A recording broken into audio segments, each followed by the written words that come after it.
ভোটের প্রচারে অসমের শিলচরে রাজ্যের মুখ্যমন্ত্রী মমতা বন্দ্যোপাধ্যায় এবং অসমের শিলচরের মাটিতে দাঁড়িয়েই বিজেপিকে নিশানা মমতা বন্দ্যোপাধ্যায়ের।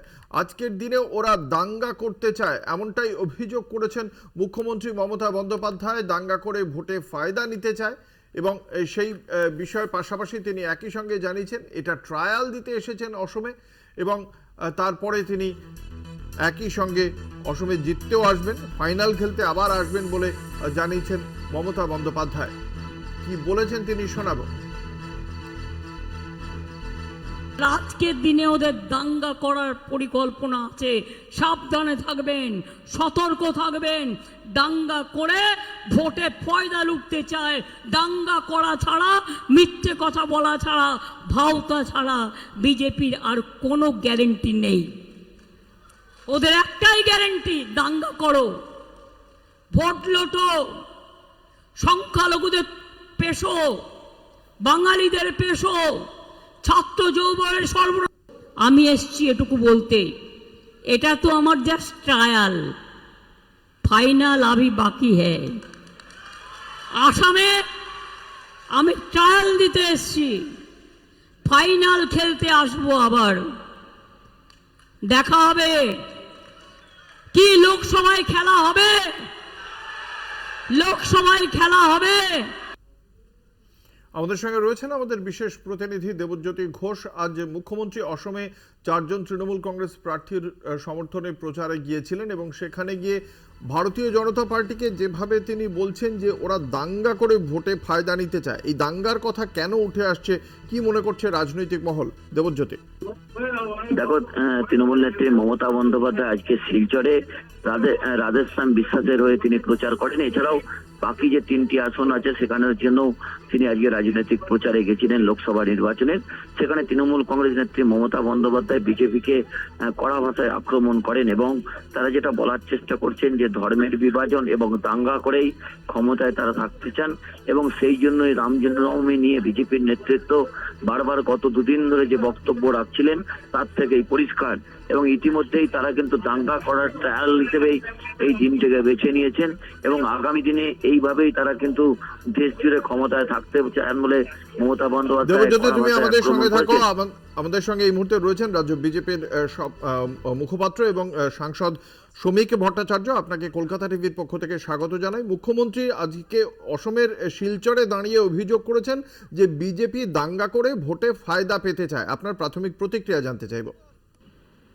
আমার প্রাথমিক প্রতিক্রিয়া হলো এটাই যে পশ্চিমবঙ্গের মানুষের কাছে মুখ্যমন্ত্রীর এই বক্তব্যের কোনো গ্রহণযোগ্যতা নেই। মুখ্যমন্ত্রী এখন কি বলছেন এটা আর মানুষ শুনছেন। আজ থেকে 15 বছরের আগের মমতা বন্দ্যোপাধ্যায় আর আজকের মমতা বন্দ্যোপাধ্যায়ের মধ্যে যে পার্থক্যটা আছে সেটা মানুষের দৃশ্যমানতার প্রতিষ্ঠিত।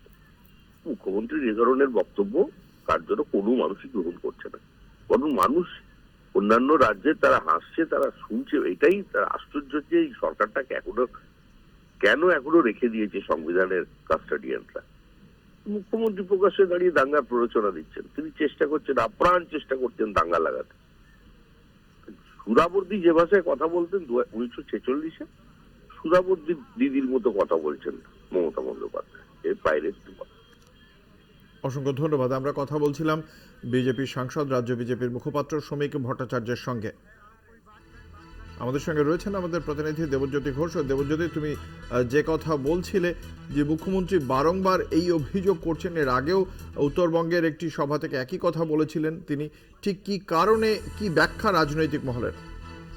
দেখো, রাজনৈতিক মহলের ব্যাখ্যা কিন্তু মিশ্র রয়েছে, কিন্তু তৃণমূল নেত্রী মমতা বন্দ্যোপাধ্যায় যে বক্তব্যগুলো রাখছেন তার মধ্যে কিন্তু যথেষ্ট বেশ কয়েকটি সূত্র মারফত মমতা বন্দ্যোপাধ্যায়ের কাছে বেশ কিছু খবর রয়েছে। কারণ গতবার যখন এই রামনবমীর অনুষ্ঠান নিয়ে হাওড়াতে যে ঘটনা ঘটেছিল এবং 3টি বড় ঘটনা ঘটেছিল, সেই জায়গা থেকে সতর্ক মমতা বন্দ্যোপাধ্যায় এবং তিনি বলছেন যে প্রশাসন মারফত যে খবর রয়েছে বিভিন্ন জায়গাতে দাঙ্গার পরিস্থিতি সৃষ্টি করতে চাইছে। অর্থাৎ মমতা বন্দ্যোপাধ্যায় গত 2 দিন ধরেই একই কথা বলতে চাইছেন এবং গতকাল যেভাবে ভারতীয় জনতা পার্টির একাধিক নেতৃত্ব যে বক্তব্য রেখেছিলেন, বিশেষ করে দিলীপ ঘোষ যে বক্তব্য রেখেছিলেন যে 50,000 মানুষকে 50,000 মানুষকে নিয়ে তিনি রামনবমী পালন করবেন, আরো ক্ষমতা থাকলে আটকে দেখার, সেই জায়গাতে মমতা বন্দ্যোপাধ্যায় শিলচরে দাঁড়িয়ে যেটা বললেন যে ধর্মীয় বিভাজন সৃষ্টি করতে চাইছে এবং দাঙ্গা সৃষ্টি করতে চাইছে এবং দাঙ্গা করেই তারা ক্ষমতায় টিকে থাকতে চায়, অর্থাৎ দাঙ্গার মাধ্যমে দুটি ধর্মের মধ্যে তিনি বিভেদ সৃষ্টি করতে চান বলে মমতা বন্দ্যোপাধ্যায় তীব্র আক্রমণ করেছেন। যদিও ভারতীয় জনতা পার্টির পক্ষ থেকে 1946-এর সুরাউদ্দিনের বক্তব্যের সঙ্গে মমতা বন্দ্যোপাধ্যায়ের বক্তব্যের মিল আছে বলে তারা উড়িয়ে দিয়েছেন, তেমনি কিন্তু তৃণমূল কংগ্রেস নেত্রী মমতা বন্দ্যোপাধ্যায় এবং অভিষেক বন্দ্যোপাধ্যায় একাধিকবার একই কথা বলছেন যে বিশেষ করে সংখ্যালঘু দেবজ্যোতি, তুমি আমাদের সঙ্গে থাকো। এই মুহূর্তে আমাদের সঙ্গে টেলিফোন লাইনে রয়েছেন সিপিএম এর নেতা এবং বরানগর কেন্দ্রের প্রার্থী তন্ময় ভট্টাচার্য। আপনাকে কলকাতা টিভির পক্ষ থেকে স্বাগত জানাই। আজ মুখ্যমন্ত্রী মমতা বন্দ্যোপাধ্যায় অসমের শিলচরে দাঁড়িয়ে তিনি বলেছেন যে ভারতীয় জনতা পার্টি দাঙ্গা করতে চায়, দাঙ্গা করে ভোটে ফায়দা নিতে চায়।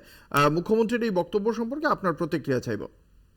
সেই দাঙ্গাকারীদের কাছ থেকে তিনি দুর্গা উপাধিতে ভূষিত হতে চান।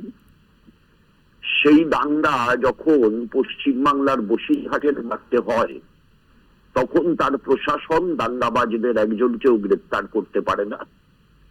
সেই দাঙ্গা যখন নৈহাট হাজিরনগরে হয়, তখন তার প্রশাসন সংখ্যালঘুদের ঘরবাড়ি জ্বলতে দেখে, কিন্তু সেই সংখ্যালঘুদের রক্ষা করবার জন্য এগিয়ে আসতে পারে না।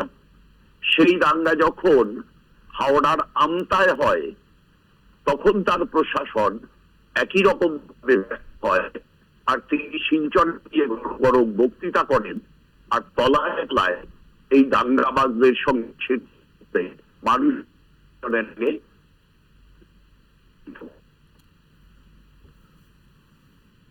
অসংখ্য ধন্যবাদ। আমরা কথা আমাদের প্রতিক্রিয়া জানালেন সিপিএম এর নেতা তন্ময় ভট্টাচার্য। আমাদের সঙ্গে রয়েছেন আমাদের প্রতিনিধি দেবজ্যোতি ঘোষ। দেবজ্যোতি, তুমি যে কথা বলছিলে। একই বক্তব্য রাখছেন, অর্থাৎ বেশ কিছু সূত্র বা তথ্য তার কাছে এসে পৌঁছেছে যে রামনবমী উপলক্ষে এবং নির্বাচনের আগে বেশ কয়েকটি জায়গাতে ধর্মীয় উস্কানির একটা প্রচেষ্টা চলছে। সেই জায়গাতে মমতা বন্দ্যোপাধ্যায় বারবার আক্রমণ করছেন এবং গতকাল যেভাবে গুজরাটে একটি ঘটনা ঘটেছে সেই কথাও মমতা বন্দ্যোপাধ্যায় তার বক্তব্যে তুলে ধরেছেন। সেই জায়গাতে ভারতীয় জনতা পার্টিকে তীব্র ভাষায় আক্রমণ করে বলছেন যে ধর্মীয় বিভাজনের মাধ্যমে বিভিন্ন ধর্মের মধ্যে দাঙ্গা লাগাতে চাইছেন এবং বিশেষ করে সংখ্যালঘু অধ্যুষিত এলাকাগুলোতে সেই ব্যাপারে তার কাছে উপযুক্ত তথ্য এবং সূত্র রয়েছে। সেই জায়গা থেকে মমতা বন্দ্যোপাধ্যায় গত দুদিন ধরেই একই বক্তব্য রাখছেন এবং গত দুদিন ধরে ভারতীয় জনতা পার্টির বেশ কয়েকজন নেতৃত্বের বক্তব্য থেকে পরিষ্কার যে মমতা বন্দ্যোপাধ্যায় যে কথা বলছেন এবং তার পরিপ্রেক্ষিতে তারা কিন্তু বিপরীত কথা বললেও মমতা বন্দ্যোপাধ্যায় বিভিন্ন প্রশাসন সূত্রের যেটুকু খবর রয়েছে সেগুলোই তিনি সামনে আনার চেষ্টা করছেন এবং যেটা মূল কথা যে সামনে নির্বাচন এবং ধর্মীয় বিভাজন এবং দাঙ্গার মাধ্যমেই তারা গোটা দেশে ক্ষমতায় থাকতে চাইছে। অঙ্কুর, ধন্যবাদ। আমাদের সঙ্গে ছিলেন আমাদের বিশেষ প্রতিনিধি দেবজ্যোতি ঘোষ। কি বলেছেন মমতা বন্দ্যোপাধ্যায় আমরা আরো একবার শোনাবো দর্শকদের। আর আজকের দিনে ওদের দাঙ্গা করার পরিকল্পনা আছে, সাবধানে থাকবেন, সতর্ক থাকবেন। দাঙ্গা করে ভোটে ফয়দা লুটতে চায়। দাঙ্গা করা ছাড়া, মিথ্যে কথা বলা ছাড়া, ভাওতা ছাড়া বিজেপির আর কোনো গ্যারেন্টি নেই। ওদের একটাই গ্যারেন্টি, দাঙ্গা করো, ভোট লোটো, সংখ্যালঘুদের পেশো, বাঙালিদের পেশো, ছাত্র যৌবনের আমি এসছি এটুকু বলতে, এটা তো আমার জাস্ট ট্রায়াল, ফাইনাল আভি বাকি হ্যায়। আসামে আমি ট্রায়াল দিতে এসছি, ফাইনাল খেলতে আসবো আবার। দেখা হবে কি লোকসভায় খেলা হবে, লোকসভায় খেলা হবে।